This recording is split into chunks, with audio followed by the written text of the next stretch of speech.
Hey, this is Miss Henry. Let's take a look at some notes for the periodic table. This is for my kids to review, for my parents to understand what we're learning about my paras, my teachers, everyone to be able to see what could be on the test as well as what I need you to know. So these are going to be more basic when we look at the periodic table. With that being said, kids, if you guys really like chemistry and putting elements together and seeing what happens when you separate them, you're going to want to take a chemistry class in high school, but this is more what I need my 7th graders to know. So with that being said, what I'm going to do is give you guys some information. Now, what we've talked a lot about is the importance of atoms. Atoms are the basic building block. They're found in everything, from you to me, to lights, to our desk, to our chairs. They're found, if you would wave your hand in front of you, they're going to be found surrounding you everywhere. Now, some people, when I say that they're found inside you, they say, okay, Miss Henry, because they do make up most of your body. They say, no, water's most of your body. And my rebuttal is, atoms are actually found in water. They make up water. And so, in essence, atoms are basically everything, and they are. They're a basic building block, and they're very small. One thing we talked about is if you were to stack a ton of bricks together, just like imagine these are all atoms. Well, if you pull one of those away, it's going to cause a little malfunction. Same thing going on. If you are to put atoms together or separate them, we can have catastrophic results, and we're going to talk about that in a second. Now, there are 3 things that make up a atom. These are what we're going to be calling these 3 things. So one thing I remember is protons start with a P, positive starts with a P, so it's always going to have, so if there's 1 proton, it would be plus 1. If there was 2 protons, it would be plus 2. Okay? Another thing I remember is neutrons are always neutral, so they don't really have a plus charge, they don't have a negative charge for now. All right? Honestly, I've never found a way to remember negative and electron except for the fact that we have a plus, we have an equal, so the only thing we have left is a minus. For the test, the only thing I'm really going to be asking is how many protons are there, how many electrons are there. One thing that you guys are going to want to remember is you always want your protons to equal your electrons. So for example, let's take a look at this. So I have an atom. All right, there's 1 proton. Let's say that we just have 1 proton. So plus 1. Now this does not have 1 proton, as you can see. There's 4 of them. But let's say we have a plus 1. So I would say, okay, what would you want to do in order to get everything equaled out, which would basically be a 0? You say, oh, you'd want a minus 1, which means you would want a 1 electron. So we had 1 proton, you would want 1 electron. So in other words, if I were to equal this out, one thing that I would want to do is you notice we have 1, 2, 3, 4 protons. We have 4 neutrons, which are good because they're neutral. So we have 1, 2, 3 electrons, so you would want 1 more electron in order to equal out this atom. That would make 1, 2, 3, 4, so you'd have minus 4, you'd have 1, 2, 3, 4, you'd have plus 4, and then you'd have 1, 2, 3, 4, 4 neutrals. So that would be, everything would equal out to be 0, and we'd be good to go. Okay, so let's put this to a test. What we're going to do now. So one thing that we've been looking at is the periodic table. Now, kids and parents, you are going to be able to use this on your test. Well, kids are. Parents, if you're taking anything on periodic table, you may not be able to use anything on it. But if you take a look right here, we're going to be taking a look at helium. Okay? So I broke down what this means. As you can see, helium has a 2, it has an HE, it has the word helium, it has a 4.003. Here's what that means. Let me make it a little bigger. Here he is. So 2, always in the upper left-hand corner, that is called your atomic number. That is how many protons you always have. So for example, helium has 2 protons. Okay? The symbol, in other words, if you didn't want to say helium all the time, scientists would just break it down. So instead of saying like volleyball, you break it down to the symbol it being V-ball. Same thing, helium is He. There's only 1 He, and you know that if you see He, it's helium. And then the weight, 4.003 AMUs, atomic mass units, AMU. I tell my kids if they put their finger out, they would probably have, well, they would have tons of little helium atoms on their finger. With that being said, you wouldn't even feel the weight because the weight is so small. All right, one thing we need to notice here, reminder, if you have 2 protons, remember we always want to get to 0, so I would say if I said how many electrons does helium have, remember, you always want to get to 0, so you would have 2, you don't say -2, you'd say 2 electrons. Okay? Another example of that would be, all right, hydrogen has 1 proton, so how many electrons? Well, you need 1 electron, because remember, electrons are negative, so you'd need 1 electron. Okay, another one would be iron, Fe, has 26, it's right there, 26 protons. What do you need to equal that out? Well, 26 electrons, because they're negative. Remember, you don't put -26, you just put 26. Okay, so those two go back and forth. We don't look much at neutrons because they're neutral, so they're really not going to do anything for positive and negatives. When you get into high school, you'll look more at neutrons, but for now, we're good.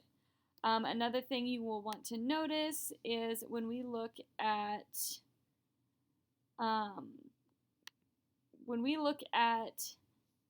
the different colors. So again, the kids were supposed to, they were given a completely blank periodic table. It is on page 2 of their binder.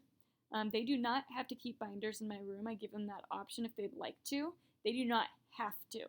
They can take those home, put them in their locker, put them in their book bag, whatever they'd like to do. That is up to them.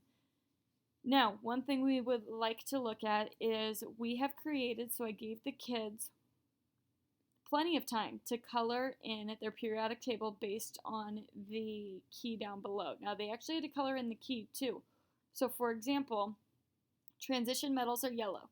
So if they wrote the word transition metals and they colored in the little box yellow, and they colored this in yellow, I should be able to say zinc, which is right here, Zn, is part of what type of group? And they would look, oh, it's right here, yellow, it's a transition metal. They will get to use this on their test. They just need to make sure that they have this all done.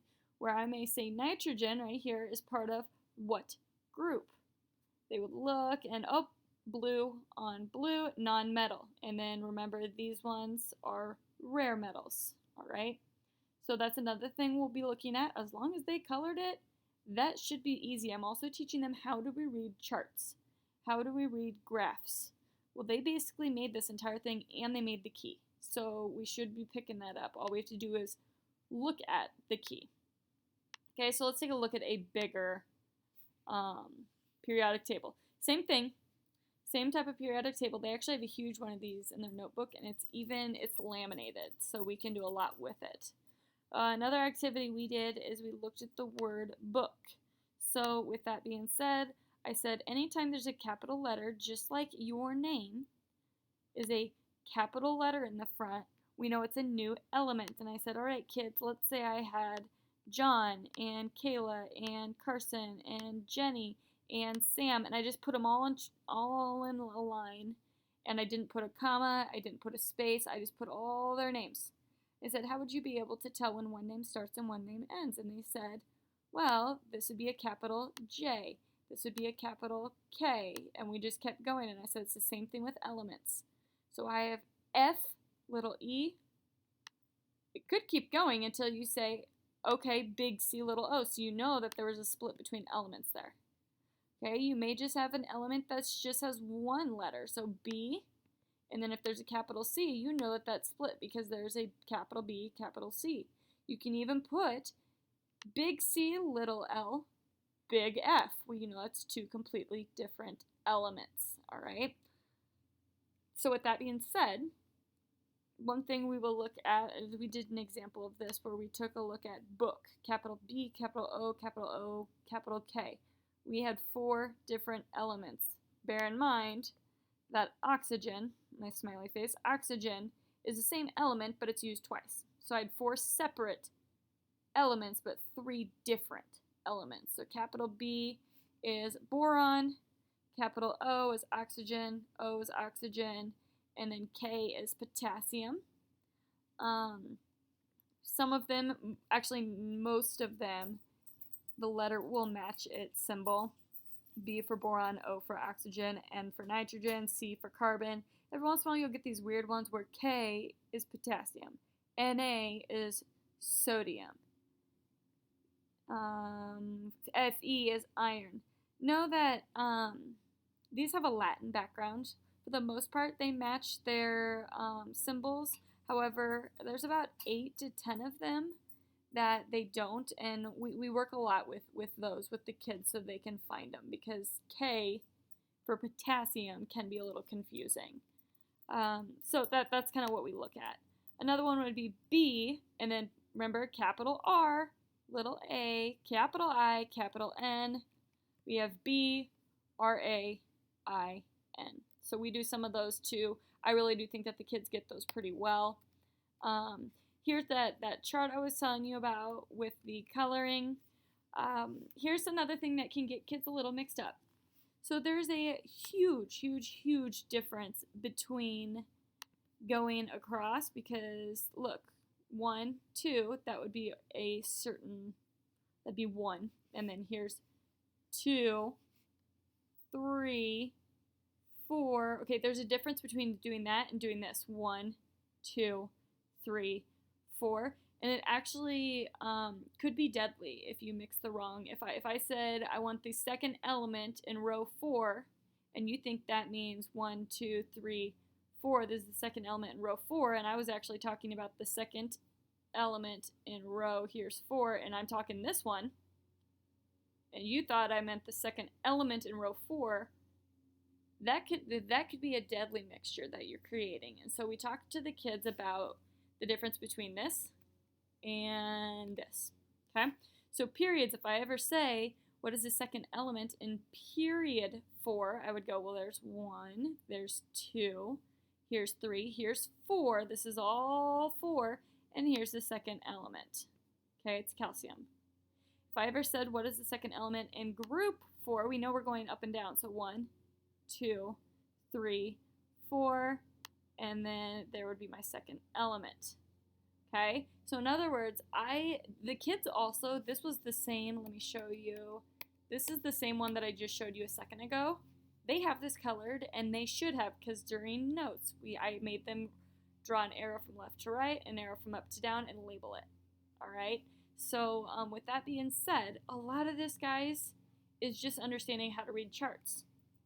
And so, with that being said, we need to make sure we know the difference between period and group, and that will be also available on your test. As long as you have these notes done from the day we did notes, you should be good to go. Last thing I'm going to do, so after we did notes, here's their beautiful colored artwork. I gave them some questions. Parents, I'd love to go over these with you, so if you don't understand how they got the answers or why they may have missed some or got some right, let me go through this very quickly. What is element number 14 on the periodic table? So as you can see, not only does it show you how many protons there are, but that's the element. So here is silicon, and you can see in the top left corner it is element 14. The kids' charts are way bigger. If you want to see the periodic table while I do this, I just ask them for it. Theirs is way more clear and way bigger. What is the element symbol? Symbol, remember, just like volleyball, the symbol would be V-ball. For fluorine, if we looked up fluorine, which is right here, we'd have capital F. Which element group number, not group, remember, these are all groups down here. Group number, this is the word group. Okay, so group number does argon belong to? So 1, 2, 3, 4, 5, 6, 7, 8, all the way down to argon, which is, group is going up and down, so it would be 18. This is what group number it's in, 18. So this would be group number 17, group number 16. Okay, we know that we're looking at group because here's group, it's up and down. Okay, what is the atomic mass? Mass is always found at the bottom. Again, the kids should be able to look at their key right here. Here's the mass. So of zinc, Zn, again, if you had a bigger chart, you'd be able to see it 65.38. This is the one I was talking to you about, 3 elements where the symbol doesn't necessarily match the name. H matches hydrogen, He matches helium. The weird ones, those Latin ones, would be potassium, antimony, copper, silver, iron, mercury, lead, tungsten, sodium, tin. There's a few others. Those are just some of the ones I would accept. Which element has the highest atomic mass? Parents, for the most part, as you start from left and go right, and then going down as well, you're going to notice the mass gets bigger. Keeps getting bigger, bigger, bigger, bigger, bigger. These are actually supposed to be up here. There's that one, and this one goes here. We just didn't, when the chemists made this, they didn't want the periodic table to be insanely long. If you would have put in these rows right here, it would have made the periodic table super long. So what they did is they just shifted them down. So these are actually in period 6, and these are in period 7. Okay, and then these two would be in group 3. These would be in group 4. Okay, so with that being said, what I'm going to do is, when we take a look at atomic mass, there's 118 elements that we have figured out right now. 117 and 118 both have the same mass. However, 118 is actually slightly heavier. We just, for the sake of the decimals, it looks like both of them are the same. Just know that my OG, my element 118, is actually slightly heavier. Which element has the lowest atomic mass? So my lightest is obviously going to be top left. Hydrogen, it's like 1.0. And so hydrogen would be my lowest atomic mass. First element in the atomic mass that is greater than 100. So again, we're looking. A lot of these are like 96, 98. And then we hit ruthenium, and it is right a smidge over 100. True or false? Tin and antimony are in the same element group. Here's the word group again. Group. So let's look. So tin is SN. Tin is SN. Antimony is right here. It's SB. All right, group is up and down. So here's one of them. And here's one of them. While they are in the same period, they are not in the same group. Okay, this is group 14, this is group 15. All right, so it would be false. What is the heaviest element in group 1? So here's group 1. Let's look for the heaviest one. It would be francium. Which of the following is not a halogen? All right, let's look at halogens. Halogens are right down here. They're brown, so we would find which one of these is not in the brown group. And we would find out it is nitrogen, because nitrogen is here. He's a nonmetal. All right, which one has the element symbol W? It's tungsten. Which one has the atomic mass of 106.42? Again, you're going to find your 100s. It's going to be very close to 100 or 96, anywhere between there. It would be palladium. Carbon, here's carbon, belongs to what? It's nonmetal. Which element has the symbol Ba? It is barium. Again, we'd be looking through our table until we find Ba, and we would find it to be barium. Here he is right here. All right, which two letters are never used? Actually, every single letter is used, whether it's capital or lowercase, except for J and Q. It's just fun fact. How many elements does the periodic table have? Up to 118 as of now. Which period does tungsten belong to? Periods are going left to right. So 1, 2, 3, 4, 5, and 6. Tungsten is right here. It is period 6. Okay, the number 14 means that element 14, which is silicon, has 14 what? Remember that number tells us 14 protons, and we always want it to then have 14 electrons. We want 14 positives, 14 negatives. How many protons are in the atom bismuth? Bi. Here's Bi. All right. It's got a lot of them. 83, which means it's got 83 electrons. How many electrons are in magnesium? Mg. So Mg is right here. We know that since it's 12, it would have 12 protons. You always want it to be opposite, so 12 electrons. How many protons does copper have? 29. Again, here we are. And how many electrons does hydrogen have? One proton, so one electron. So parents, again, I'm going to be giving them hopefully a little bit more time to review. We'll be doing some fun stuff to review. That is how you read a periodic table. It is very basic. Once you get into high school, you'll be doing a few more calculations. But if you can pick this up and you can read the chart, you're going to be doing great. I hope this helped you out. I hope you have a fantastic weekend. Otherwise, that is all I have for you. Have a great day and be safe, and I will see you on Tuesday.